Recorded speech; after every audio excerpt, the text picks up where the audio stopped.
Anyways, I hope clear kayo sa no, ang background.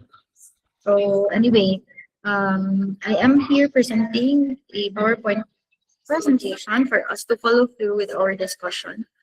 So as discussed in our previous meeting during our class orientation, I gave you an overview of the major topics that we are going to cover this semester. So we are going to start with the basics first. So I think the most basic question that we can ask at the start of the law and succession discussion is the question, what is succession? Okay. By the way, if you can also open your cameras, that would be better so I can see someone here on my screen. Okay, so what is succession? So to answer that question, we can refer to the civil code. There is a specific article in the civil code which gives us a definition of what is succession. Okay, so succession. So from here we can see Article 774. Again, this article was copied from the Civil Code of the Philippines. Okay, so we have here Article 774, which says that succession is a mode of acquisition by virtue of which the property, rights, and obligations to the extent of the value of the inheritance of a person are transmitted through his death to another or others, either by his will or by operation of law. So I can say that this definition of succession is actually very rich. Kani siya nga definition, daghan kitag mapulot din hi nga basic concepts sa succession law. Okay, so first, we can see here that succession is a mode of acquisition. So it's a mode of transferring ownership. So diba, if you have learned in your, I think in your obligations and contracts, is na-discuss magadi ni siya. There was a discussion in Oblicon, which gives you the full list, or yeah, it's full list of modes of acquiring ownership. So the most popular means to acquire ownership is through a contract of sale. So through a sale. So if you want to acquire property, or if you want to transfer ownership of a property, you can do it through sale. So sale is a mode of acquiring ownership. Another popular example of a mode of acquiring ownership is donation. Okay, so if you have a property and you want that property to be given to another person, then you can execute a deed of donation. So donation is also a mode of acquisition. So in the same standing is succession. Okay, so succession is also a mode of acquiring ownership. So parehas sila sa sale. In that sense, parehas siya sa sale, parehas siya sa donation, wherein the effect of succession is the transferring of ownership. It's a mode of acquiring ownership. Okay, so by virtue of which, so we have here three things being listed. So we have property, we have rights, and we also have obligations. So these three things are the subject matter of succession. So what is being transferred, because since again, we've mentioned that succession is a mode of acquisition, so meaning there is transfer from one person to another, right? So unsa man na siya ang ma-transfer, unsa man ni ang mga ma-transfer. So ang first na ma-transfer is property. Okay? Property pertains to those tangible na properties. Okay? Let's say movable property, let's say car, or an immovable property or a real property, say for example building or land. Okay? So diha siya mo fall sa property. We also have rights. Okay, so rights is somehow like a property gihapon, pero it's more of the intangible side lang, diba? Kung when we speak of property, usually what comes into mind is something that we can see, something that we can touch, like car, building, or land, diba? It's tangible, you can see it. But rights, on the other hand, is intangible. You cannot see it. It's incorporeal. It doesn't have any physical substance. But a right can also be possessed and owned, right? So if the decedent, if the person who died also has rights, for example, participation rights in an association, or participation rights in a partnership. So that right basically can be also transferred to another person. Okay? So that right, so for the right to receive the dividends, so that can also be transferred through succession. And aside from those two, which are all assets, which are both assets in the perspective of accounting, diba? A property or a right as an asset, meaning to say, if you are the one receiving that, happy-happy tanong kay nakadawat ng property, nakadawat sa tao, rights. But the third one will also be transmitted, okay? So obligations. Kaning part is liabilities, no? Negative siya nga butang. Kung ikaw ang heir, nga nakadawat kag that there is a transmitted obligation or liability from the decedent to you, it's not something that you will celebrate about, no? But it's part of what is being transmitted, okay? But take note, when it comes to obligations, okay, when it comes to obligations, na siya sumpay. So, dili ra siya obligations, meaning, makahinga jud tag makahinga ra gyud ani nga dili day tanan obligations ang kailangan i-shoulder nato. So for obligations na siya qualification, okay? Ang gibutan diri is obligations but only to the extent of the value of the inheritance. So for example, ang nahatag sa imuha nga inheritance gross value of the estate is 100,000. But if the decedent has an existing liability of 150,000, so di ba lugi ka kay 100,000 ang gross value of the estate, pero naiutang si decedent na 150. So kuwang pa, di ba? Kuwang pa ang 100 nga imong nadawat to settle the existing obligations or liabilities of the decedent, which is 150. So kuwangan siya og 50,000 to cover everything. So the question is, will the heir be made liable for the deficiency of the 50,000? Is your answer yes or no? So dapat ang ato answer is no. Dili liable si heir sa deficiency nga 50,000. Why is that? Because in here, in Article 774, it says that when it comes to obligations, okay, what is being transmitted from the decedent to the heir is only to the extent of the value of the inheritance. So, dili pwede nga mag-negative ta, no, sa ato ang nadawat. So, kung ang gross value of the estate, meaning to say, if the gross value of the property and rights that we have received from the decedent is not enough to cover all obligations of the decedent, then the satisfaction of the obligation is only limited to the gross value of the estate. Nagets na to? Okay? So, dili pwede ha nga.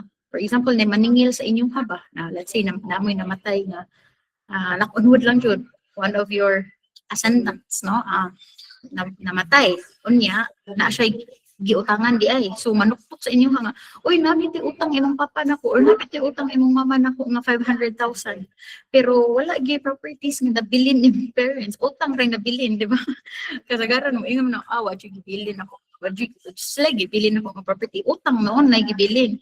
So naabay katungod ng katungsinan nanuktok sa inyo ha. Naaba siya katungod nga kaninglan ka sa 500,000 nga utang sa imong namatay nga parents. So the answer is no. Okay? Because even though sa ato ang balaod, you are considered an heir of that decedent. Article 774 states that the obligations that is being transmitted from the decedent to the heir is only limited to the value of the inheritance. If there is no inheritance in the first place, wala yung assets nga nabilin ang inyong parents, utang rin nabilin, wala yung assets, then dili pwede nga kamo ang shoulder sa nahabilin nga utang. Okay, so, kay baw na takaroon no, kung na manuktok sa ato apukon, or in the future, kabaw na taon sa itong i-invoke, no? Article 774. Okay? So, kami nga part itong highlight, obligations, but only to the extent of the value of the inheritance. Okay? Yeah, ang kinsa man nga property, no? Whose property rights and obligations is being transmitted? It's of a person. Kaning person diri nga gitawag, saan naman to ako ang pointer? Okay, person are transmitted through his death, meaning to say it pertains to the property, rights, and obligations of the person who died. Okay, so and this transfer of property, rights, and obligations was effected through his death. Okay, so there should be death first before succession could be applied. So the person who died, whose property, rights, and obligations are currently being discussed, we call that person the decedent. Okay, so it's the generic term, we have decedent. So kung may decedent, the word decedent, it does not qualify whether or not the person who died left a will or did not leave a will. Okay? So kung may decedent is the generic term, it could pertain to both. It could pertain to someone who left a will. It can also pertain to someone who did not leave any will. It's a generic term. But if you want to be very specific, like for example, you want to emphasize that the person, the current decedent, has left a will, then instead of saying the word decedent, pwede nga, idiretso ni mo sulti nga testator. Okay? So kung imo yung emphasize nga kani siya nga namatay, na siya gibilin nga will, you can do away with the generic word nga decedent, but rather you can immediately use the specific word, which is testator. Okay, testator. Testator ang pangan sa namatay nga naay gibilin nga last will and last will. Okay, so transmitted through his death. Nya asa man na siya gi-transmit? Okay, meaning ang katong ato ang gihisgutan nga property, rights, and obligations, asa man na siya i-transmit? Transmitted to another or others. Transmitted to another person, obviously.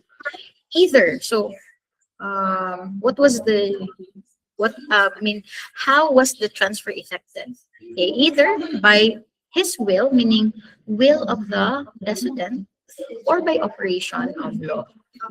So meaning to say, if the decedent left a will, the transmission of the property, rights, and obligations shall be made in accordance with the provisions of the will.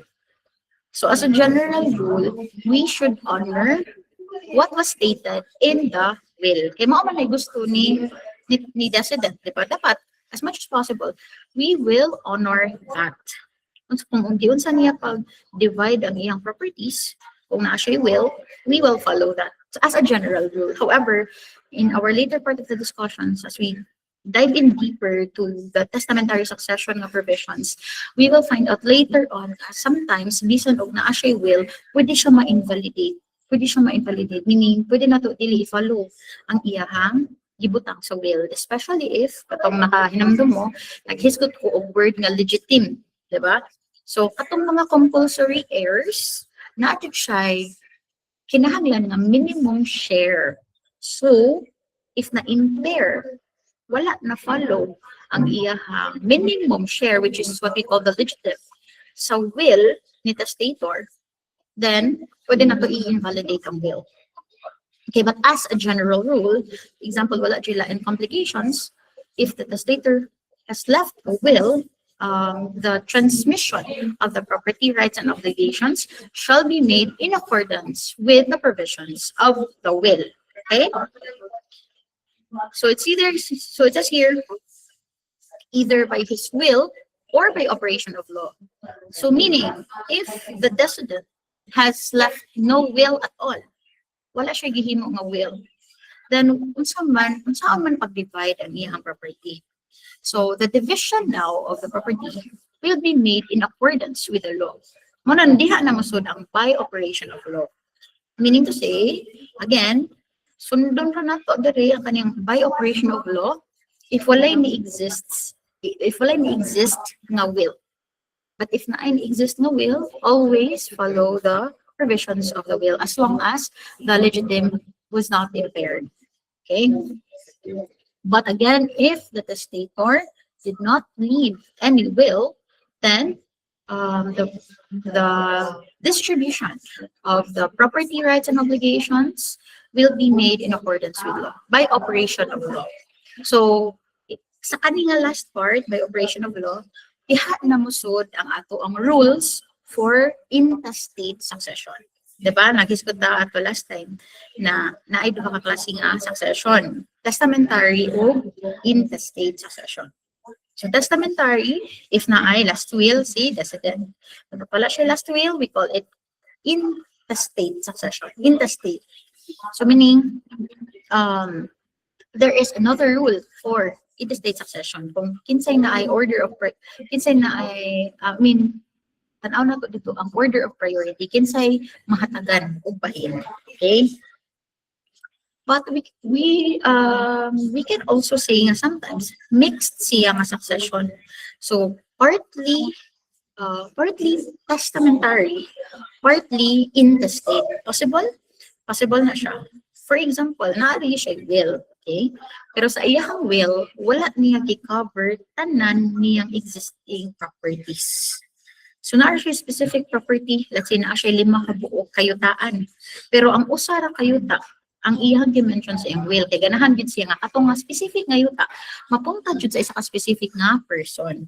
Ang katong nahabilin nga upat nga yuta wala na lang niya dimension dito kay okay ra niya nga bisagin sa ang mahatagan ato by operation of law. I-follow lang ang intestate succession.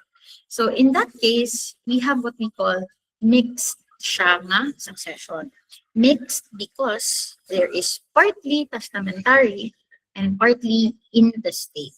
So if, meaning to say, if the existing will does not cover all properties of the testator, then katong properties na wala na cover sa iyang will be distributed through the rules of intestate succession.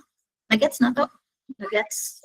Okay, so, di ba, if ever man gani may kaitog memorization, pwede kita ito i-memorize ang Article 774. Ganun man, pwede man ito siya himuon na pangbala sa tanan ng mga questions. For example, pwede ta kahinumdum sa specific provisions sa katong testamentary or whatever. Unya, pang Hail Mary, nagyadinin mo ang Article 774. So at least maka-mention ta ni din maigo na din to na to ang mga ang specific na issue sa kanang bar exam question. No? So, nindot siya nga pangbala kung wala kay pa sa specific nga provision relating to that problem sa bar exam. Okay? So, diba, itong rule is, it must be clear in our minds. So, clear na siya sa atong mind. Now, clear na siya, I will assume na clear na siya sa atong mind. See Article 774. Now, let's also discuss, I think, na-mention na po din ako in passing when I discussed Article 774, but ato lang sang tanawon ang specific article for the general provisions. So, in this title, meaning to say, sa title, meaning dito sa specific title in the Civil Code of the Philippines, the word kuno, decedent, is a general term applied to the person whose property is transmitted through succession, whether or not he left a will. So again, I emphasize, ang word nga decedent is generic. So it could pertain to someone who recently died, who died, no? But naa siya will, and wala sa siya will, parehara na siya nga decedent. But if he left a will, he is also called the testator. So again, if you want to impress, for example, if you want to impress your examiner by knowing the exact specific word, you can always say testator. Kung kaibaw ka nga, ano siya nga decedent, naa siya will. No? So, depende na lang ninyo, okay? But at least, clear na siya sa itong mind. Kung kinsa din si decedent, kinsa din si testator. Okay, moving on to the next article. The inheritance includes all the property, rights, and obligations of a person which are not extinguished by his death. Okay, meaning to say, diba, ito mag-mention ganihan no, nga ang transmissible na subject matters no, are 3 kabuok. Diba? Ito na nag-i-establish ganihan. Property, rights, tapos obligations. Kana silang tulo. Pero Article 776 clarifies them further by saying that kani kuno silang tulo, property rights and obligations pertain only to those property rights and obligations not extinguished by the death of the testator. So therefore, it must be clear in our minds, no nga, na asa di ay rights of property rights and obligations na ma-extinguish through the death of the decedent. So if kani siya nga specific property, kani siya nga specific right, kani siya nga specific obligation, ma-extinguish siya through the death of that person, then that means kana siya nga klase na property, rights, and obligations, dili siya part sa inheritance na ma-transfer sa heirs. Okay, I'll give an example no, of a right which is extinguished by death. Manamo o family, study sa family code, right? Manamo? Or December? First year attorney. First year. Oh, okay. Sa kanir naman dahil mo. Sorry. Nag-ibo ko na. So, sa kanir naman dahil mo. So, pag first year, di ba, nag-hisgot na mo sa family code. Unsa may mahinumduman ninyong rights and obligations of a spouse between each other. One example lang dyan of a specific right, for example. Sige daw. Sige, halong katain yung mental folder. Halong katain yung mental folder sa family code. Kanya, igna ko. Unsa may ang specific example of a right of a spouse, no? Between each other. Right or obligation. Uy, unsa to ba? Obligation to support each other. Okay, obligation to support each other. So, for example, no, husband and wife no have the obligation to support each other. If namatay si husband, kanang obligation to support the wife, will it be transmitted also to the heirs? So the answer now is no, right? No. Because that right of the decedent, although sa decedent na siya inanang a right or obligation, as the case may be. Although na siya, when he was still living, na siya anang a right and obligation, right? But that certain right or obligation is extinguished by his death. Dili, so meaning, kana siya nga right or obligation. Dili siya mo form part sa inheritance. Kaya dili na siya pwede i-transmit to the heirs. Right? What else? Kanang rights and obligation to live with each other. Diba, magkohabit. Diba, ang husband and wife, obligated sila to live with each other. Correct? So, for example, if namatay si husband, and then let's just say no ang couple wala sila anak. Wala na po sila parents. So wala sila anak, wala sila parents. Unya wala po will si decedent. According to intestate succession, ang igsoon sa namatay is an heir, is a legal heir. So if that certain obligation or right to live with each other can be transmitted to the heirs, pugsog din natong igsoon sa namatay nga husband nga, oy, live with the wife. Okay, diba? It is a right and obligation of the husband. So that's a no. Okay? Kaya nga naman, siya nga specific right and obligation is extinguished by his death. So since it is extinguished by his death, it shall not form part of the inheritance, which will be eventually transferred to the heirs. Nagets na to? So, meaning to say, na-appreciate na to, no, ang importance of Article 776. Okay, kung wala i-explain ni Article 776 nga, ang katura di ay not extinguished by death, it will create confusion. No? So, meaning tanan di property, rights, and obligations. So, Article 776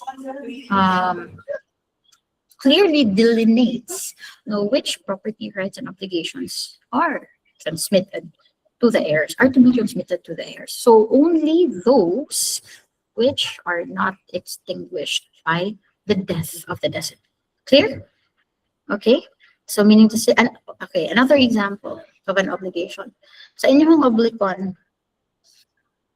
di ba naman ito duot des, duot fascias. Kato siya mga, kato siya nga mga obligations. For example, I give that you may do. I give that you may do. So meaning I will give you a talent fee of 100,000 if you sing during my birthday. Let's say, kato siya nga person, singer siya, well-known singer. Let's just say well-known singer, and then 100,000 a talent fee for one song rendition. Kanindot mo. Di na lang ta magapagado. Singer na lang ta. Anyways, so, yun siya nga. Sige, I'll give you 100,000 if you sing during my birthday party. Important kayo na nga mo sing jud ka kay gi-announce na nako sa tanan ako mga guests nga naay mo anhi nga sikat nga singer. But before naabot ang birthday, exactly nga birthday, namatay man si singer. So in that case, katong sa obligations and contracts nga that singer entered into with the birthday celebrant, diba, it's an obligation on his part, but that kind of an obligation is personal to him, right? It's personal to him, meaning to say he has the obligation to sing during the birthday of the birthday celebrant. It's an obligation. So if wala si 776, Article 776, nga nag-ingon na to na only those law which are not extinguished by his death. So if apilon ko na to transmit the legal heirs, let's say natungnan jud ka nga yabag kay kanya, ikaw ang anak sa patong namatay nga singer, ikaw ra jud ang heir nga habilin, pwede ba kapugson, uy, nabi obligation imuhang parents katong singer, nabi obligation to sing during my birthday parties. Ikaw kay legal heir man ka, ang katong obligation transmitted to you. So ikaw, kanta dito sa ako ang birthday party. Pwede ba? Dili. Okay? So dili, because that kind of an obligation is so personal to the decedent such that his death extinguishes that obligation. So that kind of an obligation will not be transmitted to the heirs. So ginhawa ng malalim, no? Kaya hindi natin ko pakantahon dito sa birthday party. Kaya kana siya nga obligation, although it's an obligation of the decedent, that is an obligation which is extinguished by his death. Correct? So nagets na to, no? Nagets na nato and appreciate na to ang importance ni Article 776. Clear na siya sa atong mind, okay? Next one. We have Article 777. So, mapod ni kuan pod, no? Sikat pod kayo ni siya nga article nga gamiton sa bar exams. So, if kaya nasad ninyo ni siyang i-memorize, or timan ang Article 777, mas maayo, no? The rights to the succession are transmitted from the moment of the death of the decedent. Meaning to say, at that certain moment in the timeline of events, upon the death of the decedent, that the rights are immediately transferred to the heirs without any required proceeding, document, or whatsoever. Upon the moment of the death of the decedent, rights are automatically transmitted to the heirs. But as to the question of, for example, no, na siya yung nabili nga yuta, kani siya nga yuta, titled na siyang property, example. Okay? Let's say namatay siya. Usara iyang yuta, titled iyang yuta, namatay siya. Nya, usara iya, to simplify things, usara iya legal heir po nga habilin. So, pagkamatay niya, kaibaw man si legal heir anong Article 777. Pero wala siya kaibaw sa uban other provisions of the law. Ang ira na balaan, Article 777 siya ka. Rights to the succession are transmitted from the moment of the death of the decedent. So, that means, pagkamatay ato niya, ako na diretso ang yuta. Sakto man, di ba? Because of Article 77. But dili siya pwede mo diretso dito sa Register of Deeds. Kaya di ba, sa Register of Deeds, ba ang pag-transfer of title? Sa titled properties, no?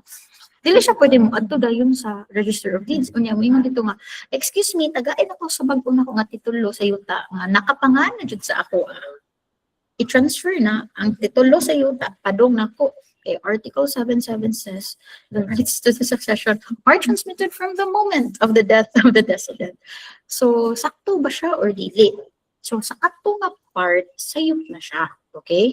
Sayop na siya. Because although, by operation of law, no, by Article 777, upon the death of the decedent, automatically transferred ang rights to the succession to him. But, lahi man sad na ang kanang sa admin side of things, ining ka na sa pag-transfer of title, because naman na specific requirements ang Register of Deeds para fully ma-transfer na jud ang titulo sa inyong pangahan. Okay? So, dili nimo pwede po i-invoke ang Article 777 para automatically po dito sa Register of Deeds makuha nimo imong bago nga titulo. But if the question is, can you sell that property to another person even without any documentations kana nanay affidavit of self-adjudication, nanay e-car sa BIR, nanay transfer tax sa LGU, even without those taxes and documentations, can you immediately sell the inherited land to another person? The answer is yes. So for example, January 1 namatay ang decedent. So pagka January 1, you being the legal heir, you immediately own the property. No? Because the rights to succession are transmitted from the moment of the death of the decedent. Meaning, pag January 1, pagkamatay ni decedent, you become the owner of the property. So pagka January 2, di ba siya gibaligya to someone else? Yes, ako ano nga property. Ako siya gibaligya to Mr. X. Is the sale of property from the legal heir to Mr. X valid? Answer is yes. Because even though wala pa na transfer sa iya, technically, ang katong dokumento gid ba, title gid sa property, even though wala pa na transfer sa iya sa papel. But Article 77 says you are already the owner of the property at the moment of the death of the decedent.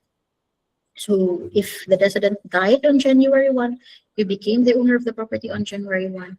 Being the owner, you have the right to sell the property. So pala pagka January 2, ibaligya na nimo ang property to someone else.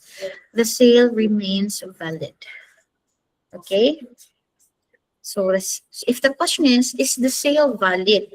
The answer should be yes. But if the question says that, can Mr. X compel the Register of Deeds to give him a new title bearing Mr. X's name? The answer then is no. Because lahi man na siya nga story po. Ang pagpa-transfer yun mismo sa mga papel, lahi na siya nga story. So, ang applyan na nga law is ang inyong land titles and deeds nga balaod. But as regards to the question of whether or not is the sale valid from the legal heir to Mr. X, your answer should be yes, and your legal basis should be Article 777. Okay?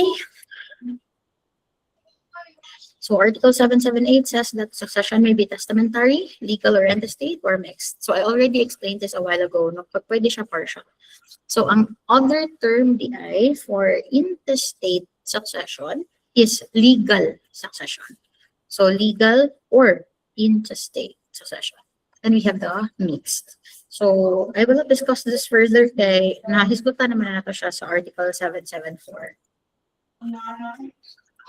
So Article 779 says that testamentary succession is that, so i-explain here niya kung unsay pasabot sa testamentary succession. So testamentary succession is that which results from the designation of an heir made in a will executed in the form prescribed by law. So if my will nga nag-appoint, nag-designate og mga heirs kadto kung kinsay makadawat of these certain properties, and as long as the will is executed in the form prescribed by law, then testamentary succession will apply. But here is the catch as well. So tulo ka buok ang giingon diri, no? There is designation of an heir. And that designation of an heir was made in a will. So that's the second one, made in a will. Third one, executed in the form prescribed by law. Diba naghisgot ko nga na-klase-klase na will. So, for example, we have notarial will, we have holographic will.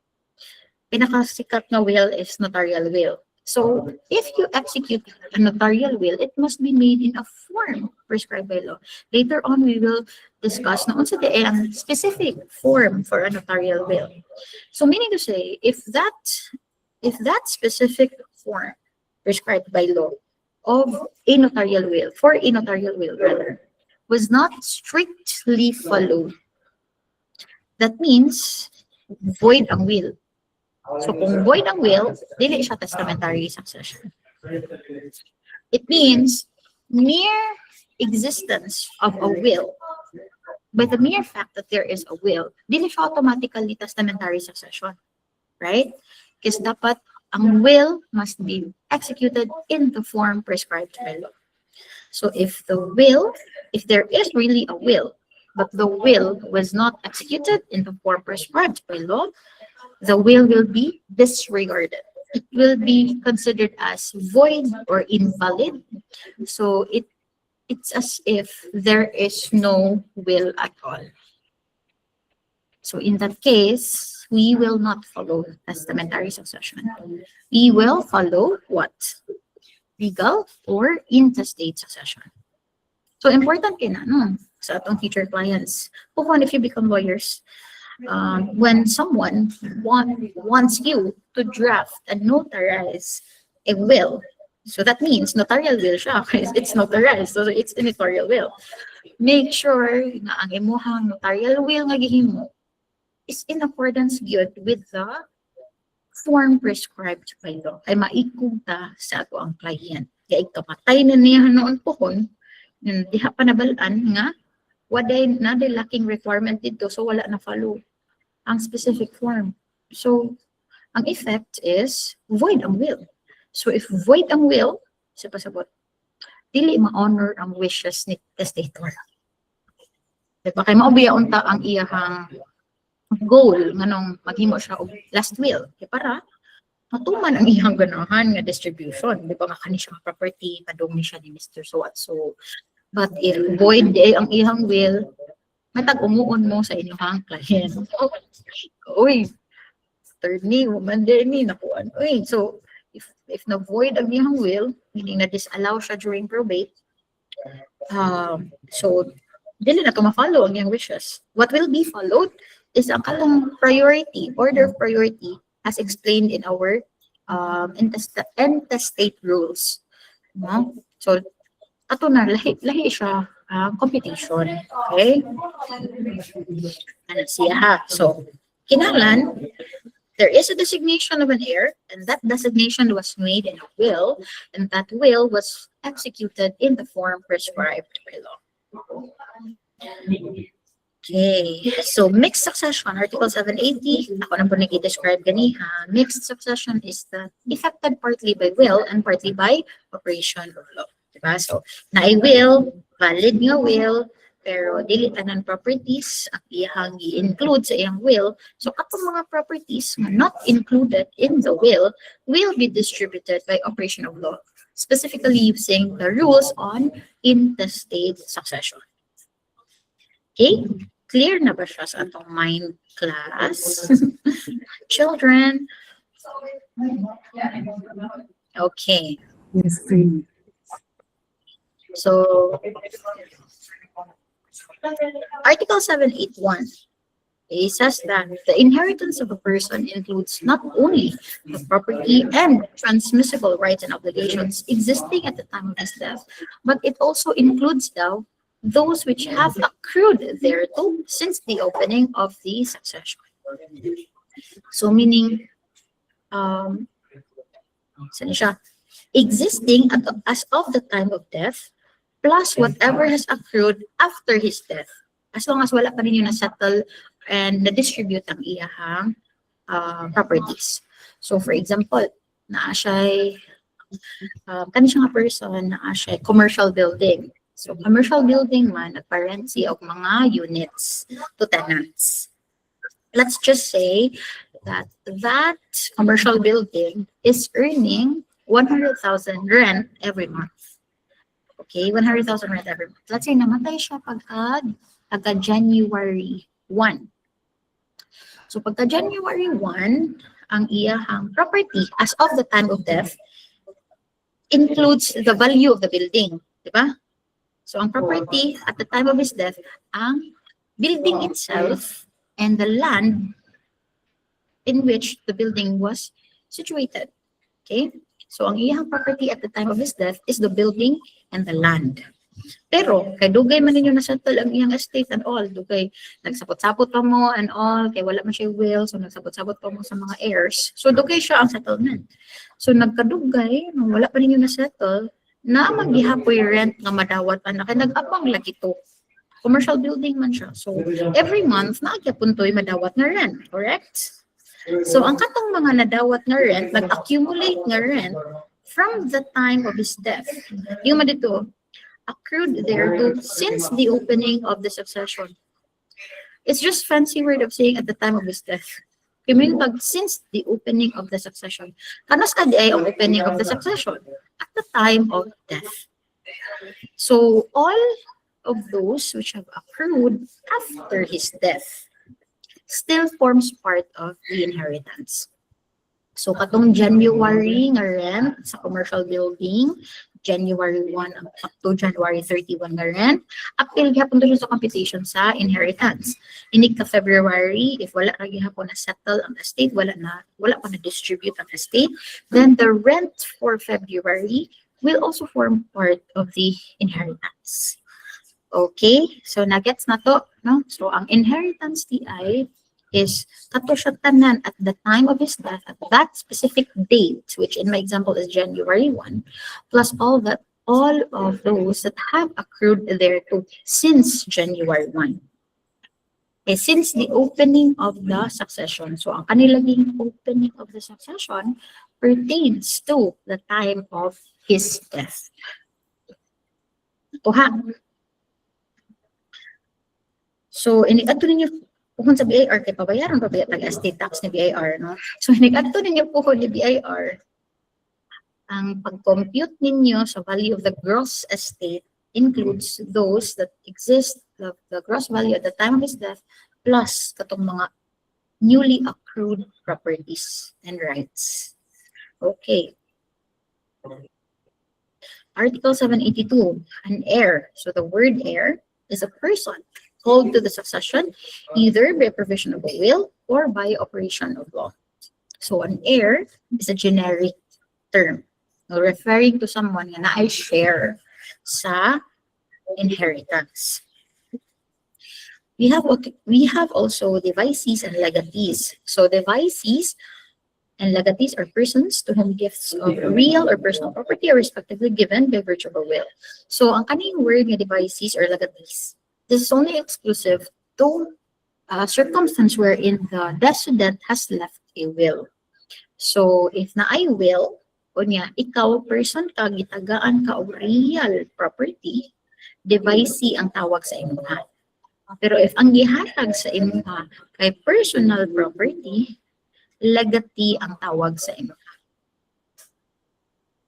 Okay, so devicee is to real property.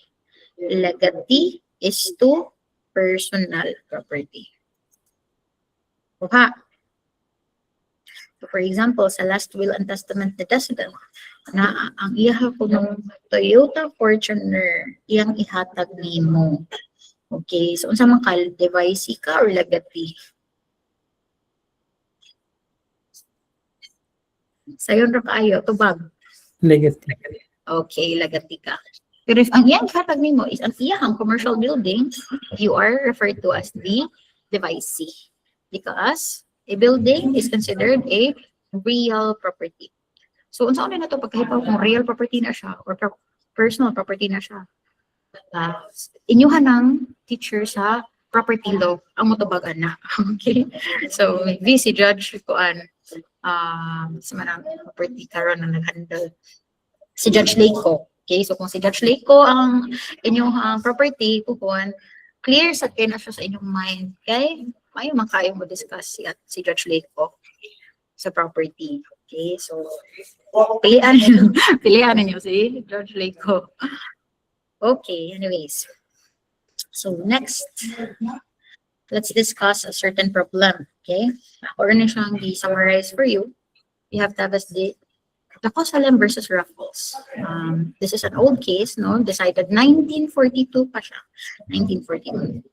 So in this case, no, the land in question, the subject matter of this case is a land which originally belonged to a person named Juan Melgar. Upon his death, judicial administration of his estate began in 1915 and concluded in 1924. So, actually, kaning judicial administration of estate, mahitabo ra ni siya kung dili siya magka-agree ang mga heirs gani. Kay kung, for example, walay will, but magka-agree ra mo among yourselves on saan pag-distribute ang property, pwede ra man gid mo execute of extrajudicial settlement of estate, di ba? Kung yung extrajudicial, that means without the intervention of the judiciary. So meaning, wala jud kaso nga mahitabo. Extrajudicial ra jud siya. Kamkam mo rin magbuot tayo mupirma mo sa extrajudicial settlement. Pero if di mo magkasinabot, then moagi mo sa korte. Mo na mahitabo din the judicial administration, there is judicial administration of his estate, which began in 1915. However, on July 5, 1917, while the estate was still under judicial administration, Susana Melgar, si Susana, daughter na siya, and obviously heir of Juan, sold the land in question to Pedro Cuy with a right to repurchase. So wala pa nahuman ang settlement sa iyahang estate. Ongoing pa ang judicial administration sa iyang estate. But despite the pendency of the judicial administration, si iyahang anak nga babae, na si Susana, gibaligya niya na ang property kang Pedro. On December 12, 1920, the estate was partitioned. Okay, pagka 1920 pa na partition ang estate. The specific land Susana had previously sold to Cuy was officially adjudicated to her as her share of the inheritance. Okay, na may partition. Now, Susana, in 1921, conveyed 1/2 of the same land to Nicolasa Raffles. So katong gihapon nga property nga iyan gibaligya ni Pedro. Iyan na pod gibaligya ni Nicolasa, but only half of it. Half of it was sold to Nicolasa. Now, Pedro Cuy, which was later succeeded by plaintiff Teves, kaning si Teves Dacosalem, sought to recover the land. The lower court initially ruled in favor of Raffles, kaning siyang second buyer, arguing that Susana's first sale to Pedro Cuy was invalid because the land was still in custodia lehis, meaning to say it's still under judicial administration at that time. Okay, so para mas clear ba siya sa atong mind, no? Mao ni siya ang timeline of events, no? Na namatay siya, dayon iyang anak ibaligya niya ang iyang land to Pedro Cuy, during which time the estate was still under judicial administration. And then in 1920, there was already partition and the land was adjudicated to Susana. The next year, Susana sells 1/2 of the same land, that same subject land, to Nicolasa Raffles. And then Pedro Cuy files a suit to recover the land. Okay. So clear siya ang timeline of events na to, no? So this one is our question now. By the way, class, is it okay if we end early, like 5:30? Okay. Pag-lisod pa ko is balhin kinakoy klase 6 po. So, okay. Sige lang ka nang. Wala sa taba. Hinahinay lang sa taba para dili kayo puno ang ato ang utok. Pero po na inibalik na tag face to face, let's say next week. Ato dito doon na 2 hours. Okay. Anyways, so let's just answer this question or maybe this and also one last case before we end the class. Okay. But this one first. Can an heir, so this question, can an heir validly sell a specific hereditary property while the estate is still under judicial administration and before the partition has been made? So yes or no, and then just give me a yes, no, and then a direct explanation nga no, yes and no. So dili kinahanglan mag-arlak. Di lang sa ta mag-arlak for this discussion. So just a simple yes or no, and then a direct explanation nga no yes or no ang inyong answer. Sige, you can type your answers sa ato ang message box here.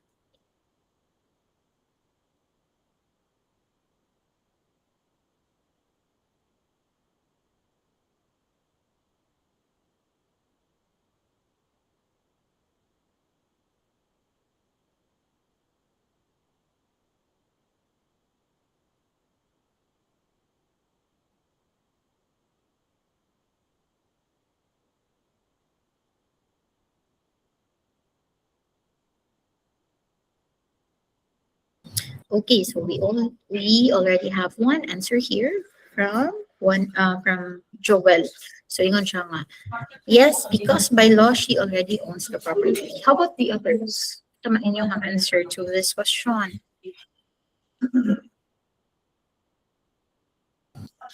So natin answer diri nga duha ka buok no. No, the property is not yet partitioned. And another one from Kim, no, because it is still under judicial administration. Then the other one, yes, because due to successional rights. Sige, ang uban.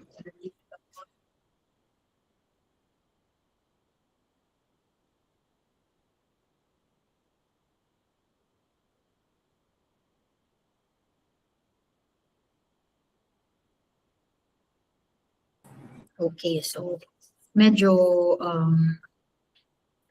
varying atong answers, no?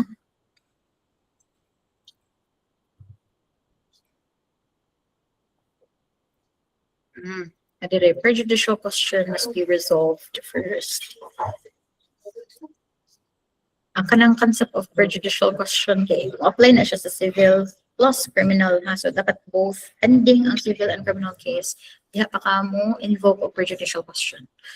Kanang word nga prejudicial question. And then okay, to resolve the conflicting answers between yes and no. Okay, ang sige ingon sa Article 777, transmitted at the time of death. Okay, o kani kag answer ni Vicenta.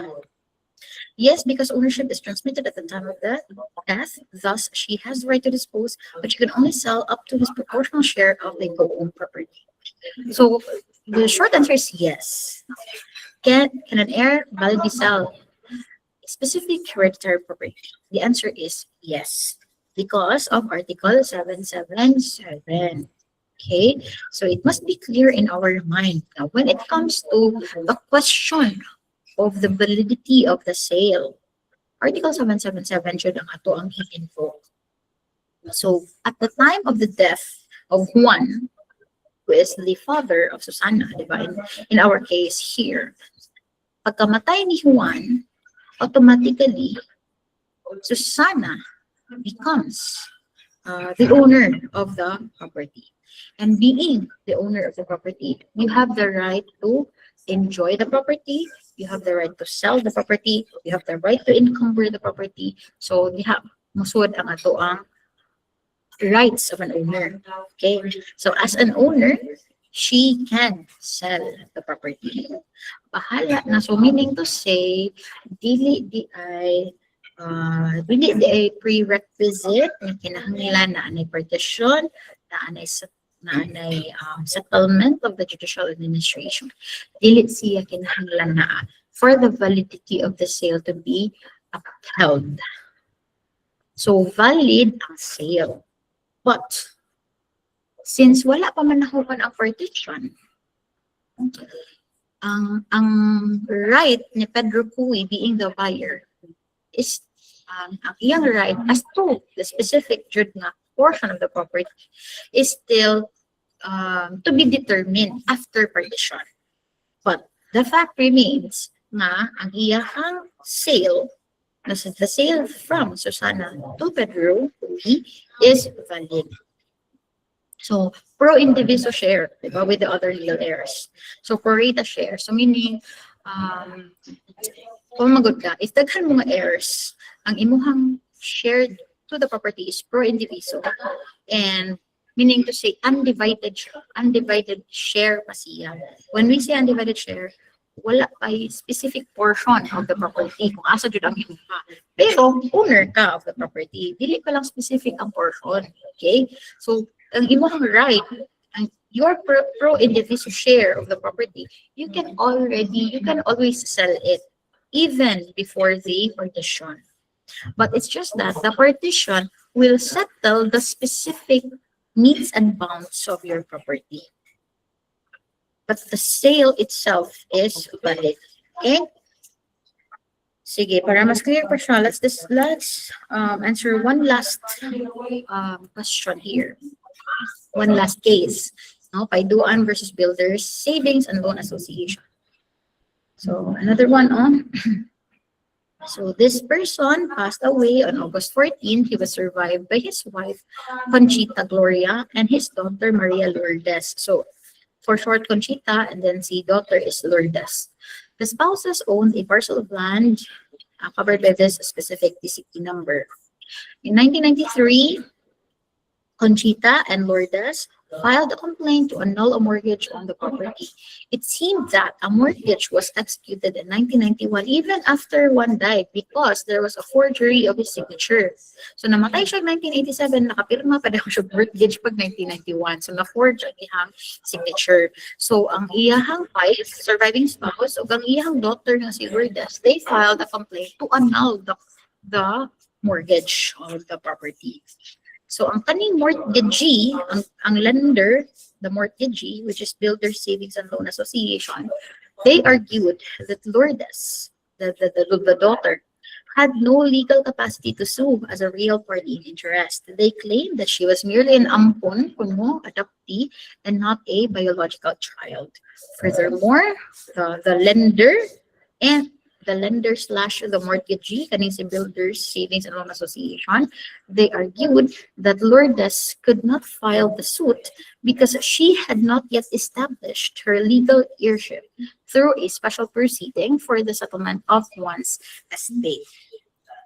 Okay, so never mind na lang the decision of the Court of Appeals. So, ano siya ang timeline of events, no? Namatay siya August 14, 1947. Moni ang iyang mga heirs, no, iyang wife, si Conchita, ug iyang anak si Lourdes. But in 1991, na-forge pa ang signature sa patay. So, in 1993, the surviving spouse nga si Conchita o si Lourdes filed a complaint to annul the mortgage.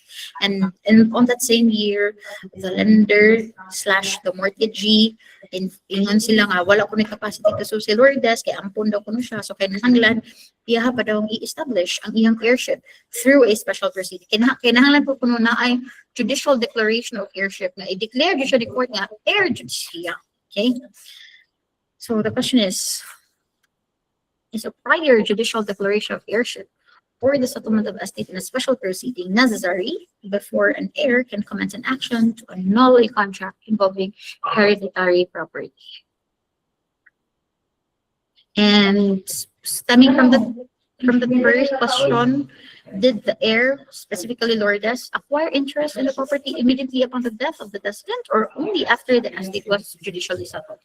For this one, you can only answer that number one. Okay, number one ang pinaka-importante. So just a yes, either yes or no, and an explanation.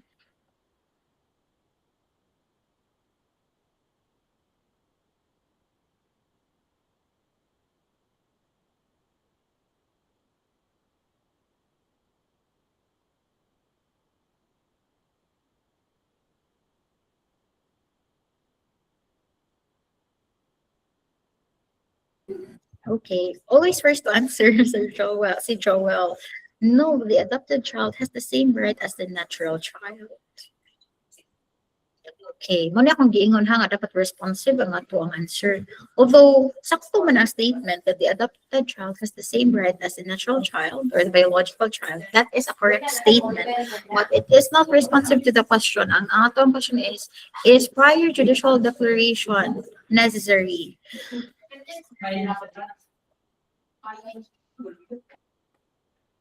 Okay, so ang answer here ni Abigail is still a no. No. Okay, no. So, sakto nga no. Okay? So, sakto nga no ang atong answer. So, no, a judicial settlement is not necessary. Apila na lang po ninyo ang kaninga part, kaning prior judicial declaration of heirship.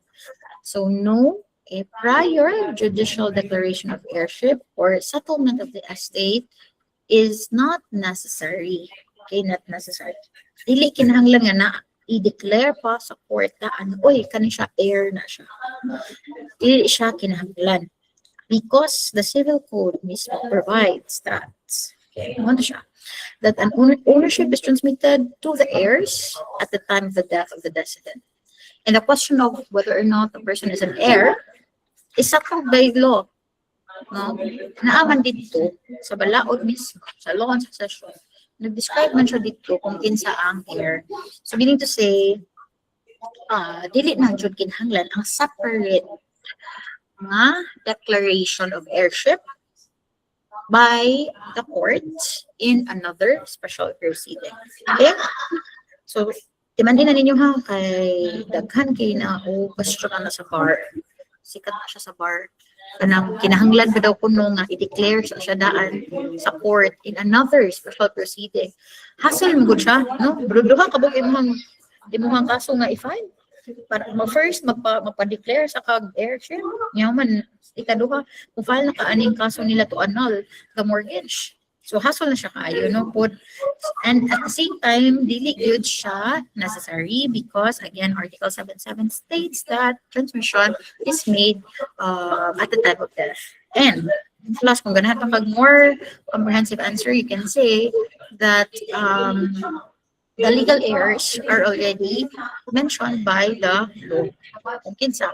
So, dili na kinahanglan mangayo pa kag permission sa court to declare you as an heir. Okay? So, nagets na to so far. In our next meeting, we will discuss more cases para ma-practice na to itong application sa concepts. And then, we will move on with the discussion of the death of the decedent. So, death can be actual death or presumptive death. Presumed dead or actually dead. Okay, so ato na i-discuss in the next meeting. Okay, so do you have any questions before we end the class? Wala ra? Okay, so I'll be sharing also a copy of our recorded discussion for you to revisit if you want. Ako lang isend ang link to our group chat. Okay? Thank you, attorney. Okay, thank you everyone. Bye-bye. And see you all next week on Saturday. Thank you, attorney. Thank you.